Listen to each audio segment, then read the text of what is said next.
people are always asking me for a certain amount of money. How many streams can they expect for that amount of money? And my answer is usually, I can't really promise you anything. Or sometimes I'll just say between 1,000 and 1,000,000, just because the reality is that's about as close as you can get. Depends how the campaign does on Facebook ads or meta ads. How does it do on Spotify, meaning the engagement, stream per listener, save rate, playlist ad rate, etc., follow rate. And then how well does the algorithm pick it up? You can easily have the same budget give you two results that are 50 times different from each other. So what I often do when I'm talking to those people one-on-one is I just show them some examples. So this video, I'm going to show you two examples of campaigns where we spent, I believe, 1,500 USD.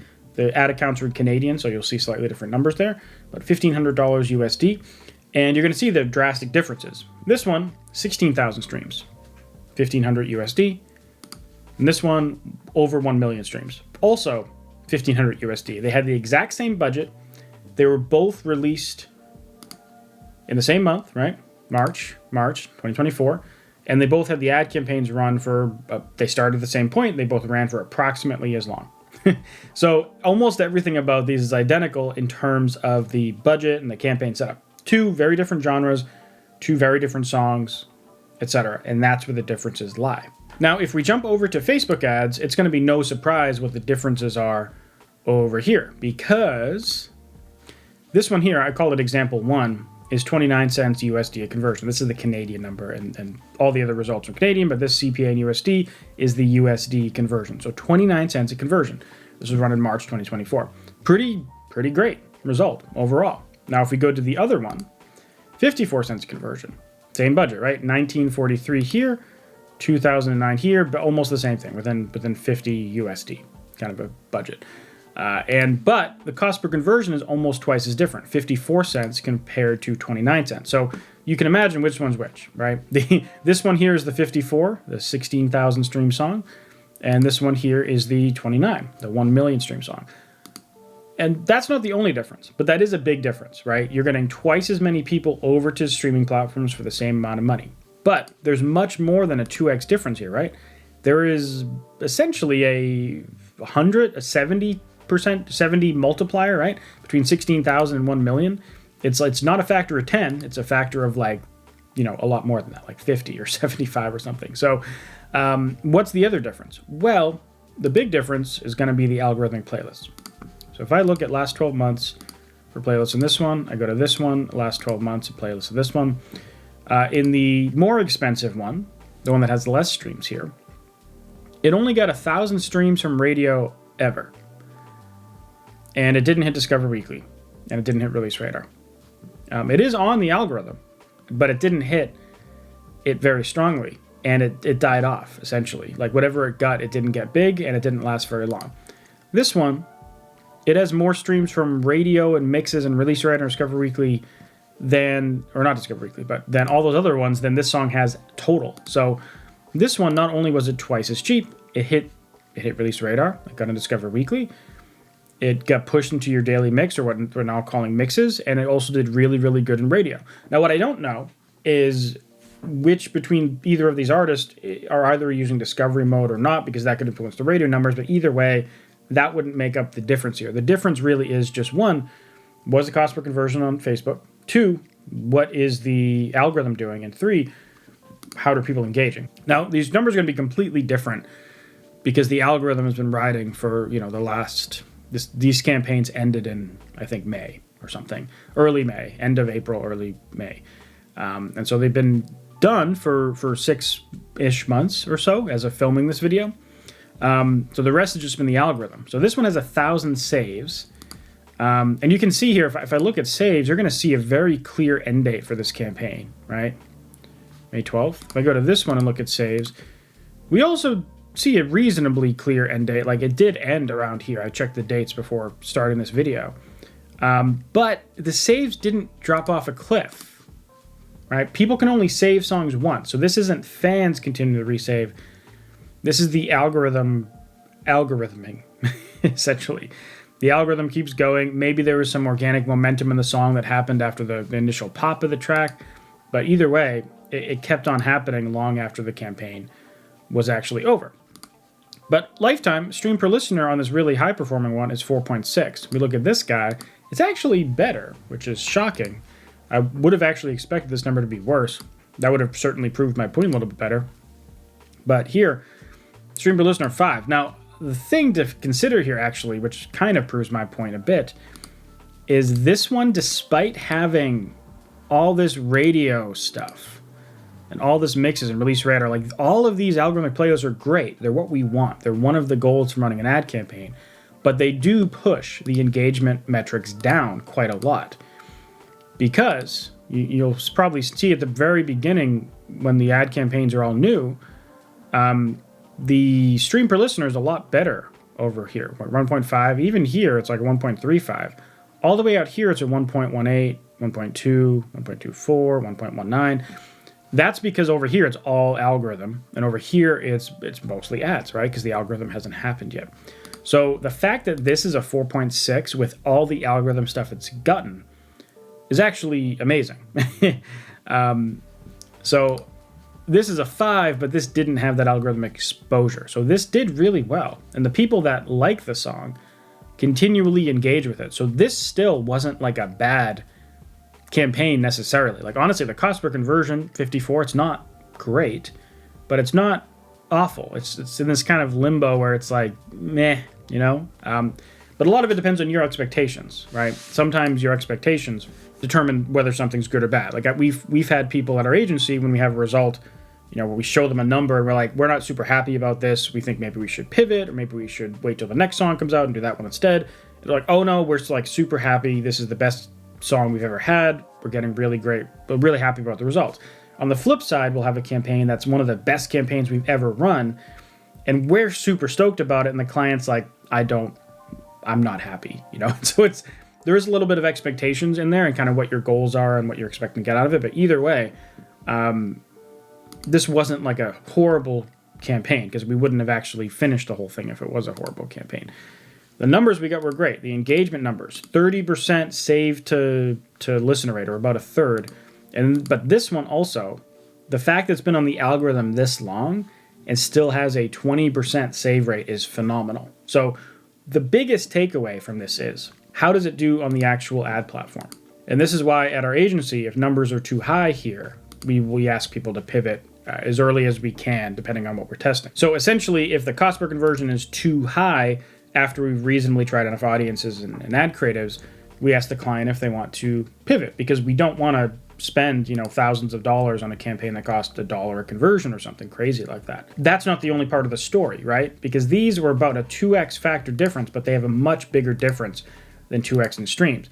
The rest of it is like, how do these engagement numbers hold up, and then what does the algorithm actually do with it? Now, another data point you can use to compare songs is the Spotify algorithmic playlist percentage here.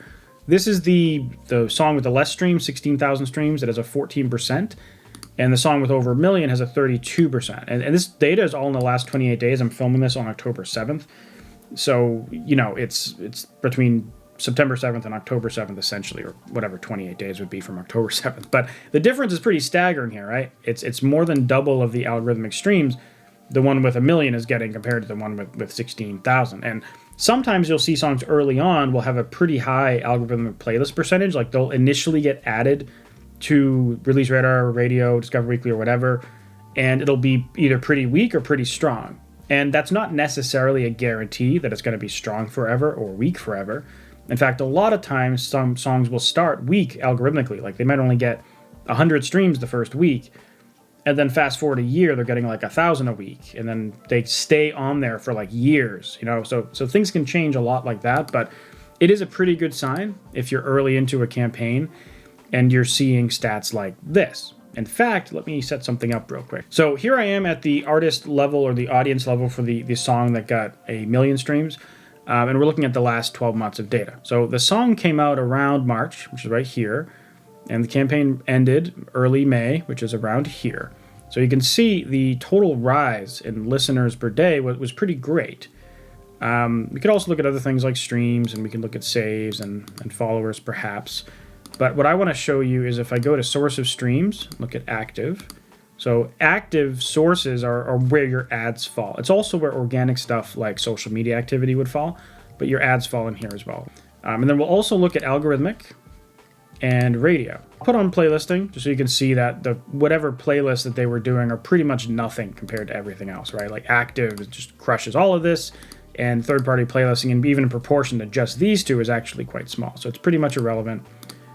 There's no or very minimal editorial coverage, just these little bursts they're getting every so often. So for all of y'all that keep saying, indie artists never get editorials, this is one proof that that's not the case. And honestly, I know hundreds of artists who are indie that get editorials. It is hard, though. I will grant you that. It's rare.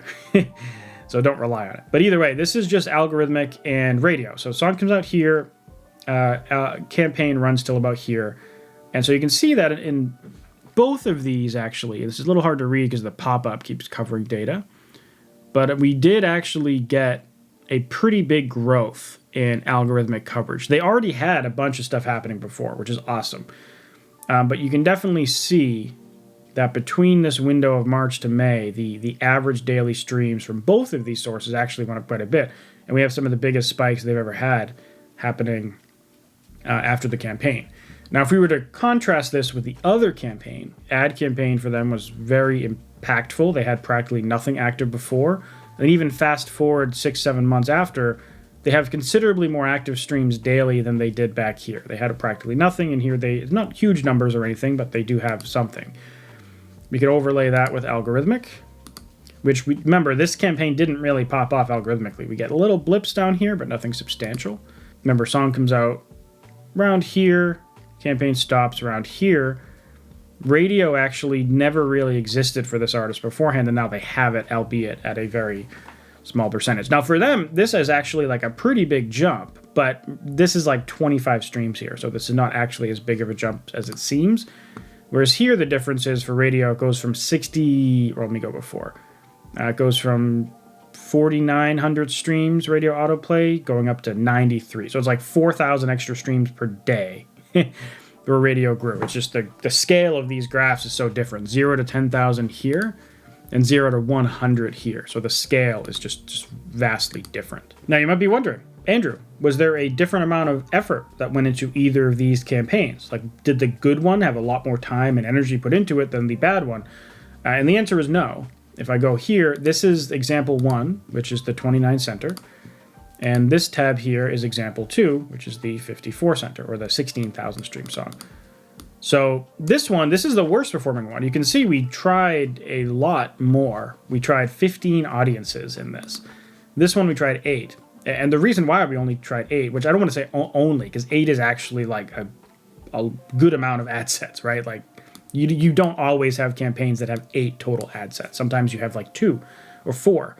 If things just go well right out the bat, you just don't bother trying more because you don't want to break a thing that's already working, so you just let it keep rolling. Now, if we look at these ad sets, you can see that while we have 29 set average, we actually did have several ad sets at the beginning that were significantly more expensive. 77, 45, 54, 38, 35.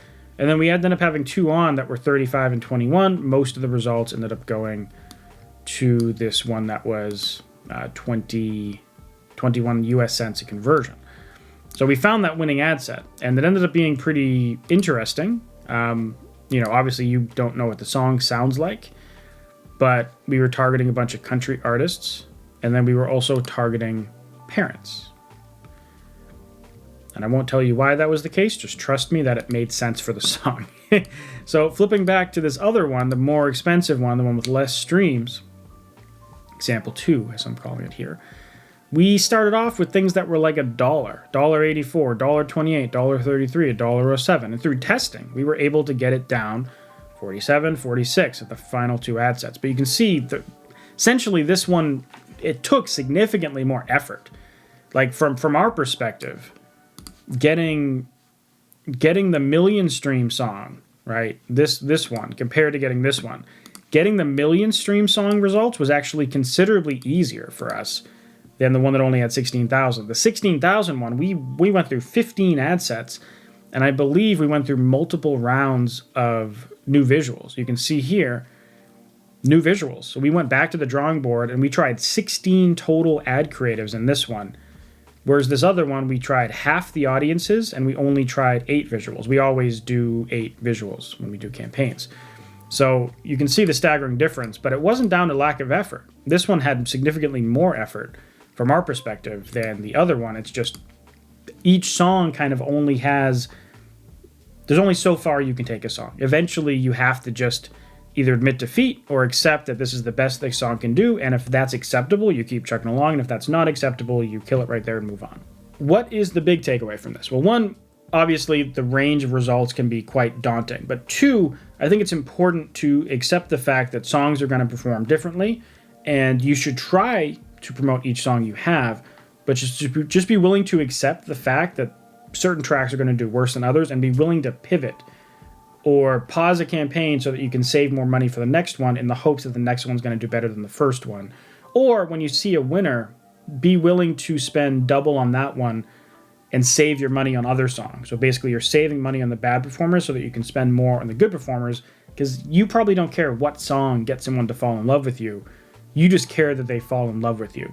So if you want to learn how to run campaigns like this, check out this video right here where I show the entire process from start to finish. Or if you prefer an organized course that shows the entire process from start to finish, plus a community where you can ask questions, plus access to my country list and a whole bunch of other goodies, check out my course, Spotify Growth Machine, right there. Anyways, thanks for watching, and I'll see you in the next video.